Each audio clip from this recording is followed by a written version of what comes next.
Sun Tzu on the Art of War, Chapter 6 Weak Points and Strong. Sun Tzu said, "Whoever is first in the field and awaits the coming of the enemy will be fresh for the fight. Whoever is second in the field and has to hasten to battle will arrive exhausted." Therefore, the clever combatant imposes his will on the enemy, but does not allow the enemy's will to be imposed on him. By holding out advantages to him, he can cause the enemy to approach of his own accord, or by inflicting damage, he can make it impossible for the enemy to draw near. If the enemy is taking his ease, he can harass him. If well supplied with food, he can starve him out. If quietly encamped, he can force him to move. Appear at points which the enemy must hasten to defend. March swiftly to places where you are not expected. An army may march great distances without distress. If it marches through country where the enemy is not, you can be sure of succeeding in your attacks if you only attack places which are undefended. You can ensure the safety of your defenses if you only hold positions that cannot be attacked. Hence, the general is skillful in attack whose opponent does not know what to defend, and he is skillful in defense whose opponent does not know what to attack. O divine art of subtlety and secrecy, through you we learn to be invisible, through you inaudible, and hence we can hold the enemy's fate in our hands. You must advance and be absolutely irresistible if you make for the enemy's weak points. You may retire and be safe from pursuit if your movements are more rapid than those of the enemy. If we wish to fight, the enemy can be forced to an engagement even though he be sheltered behind a high rampart and a deep ditch. All we need to do is attack some other place that he will be obliged to relieve. If we do not wish to fight, we can prevent the enemy from engaging us, even though the lines of our encampment be merely traced out on the ground. All we need to do is to throw something odd and unaccountable in his way. By discovering the enemy's dispositions and remaining invisible ourselves, we can keep our forces concentrated while the enemy's must be divided. We can form a single united body while the enemy must split up into fractions. Hence, there will be a whole pitted against separate parts of a whole, which means we shall be many of the enemy's few. And if we are able thus to attack an inferior force with a superior one, our opponents will be in dire straits. The spots where we intend to fight must not be made known, for then the enemy will have to prepare against a possible attack at several different points.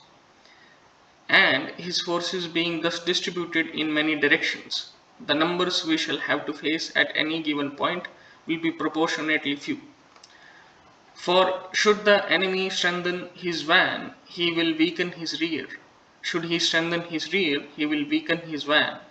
Should he strengthen his left, he will weaken his right. Should he strengthen his right, he will weaken his left. If he sends reinforcements everywhere, he will everywhere be weak. Numerical weakness comes from having to prepare against possible attacks. Numerical strength comes from compelling our adversary to make these preparations against us. Knowing the place and the time of coming battle, we may concentrate from the greatest distances in order to fight. But if neither time nor place be known, then the left wing will be important to succor the right, the right equally important to succor the left, the van unable to relieve the rear, and the rear to support the van. How much more so if the furthest portions of the army are anything under 100 L1 apart, and even the nearest are separated by several L1 or Li, I don't know. Though according to my estimate, the soldiers of Yuhe exceed our own in number, that shall advantage them nothing in the matter of victory. I say then that victory can be achieved. Though the enemy be stronger in numbers, we may prevent him from fighting. Scheme so as to discover his plans and the likelihood of his success. Rouse him and learn the principles of his activity or inactivity. Force him to reveal himself so as to find out his vulnerable spots. Carefully compare the opposing army with your own so that you may know where strength is superabundant and where it is deficient. In making tactical dispositions, the highest pitch you can attain is to conceal them. Conceal your dispositions, and you will be safe from prying of the subtlest spies, from the machinization of the wisest brains. How victory may be produced for them out of the enemy's own tactics. That is what the multitude cannot comprehend. All men can see the tactics whereby I concur, but none can see is the strategy out of which victory is evolved. Do not repeat the tactics which have gained you one victory, but let your methods be regulated by infinite variety of circumstances. Military tactics are like unto water, for water in its natural course runs away from high places and hastens downwards. So in war, the way is to avoid what is strong and to strike at what is weak. Water shapes its course according to the nature of the ground over which it flows. The soldier works out his victory in relation to the foe whom he is facing.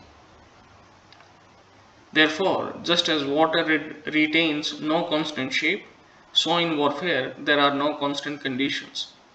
He who can modify his tactics in relation to his opponent and thereby succeeding in winning may be called a heaven-born captain. This is the five elements: water, fire, wood, metal, earth are not always equally predominant. The 4 seasons make way for each other in turn. There are short days and long days. The moon has its periods of waning and waxing. This is the end of this chapter.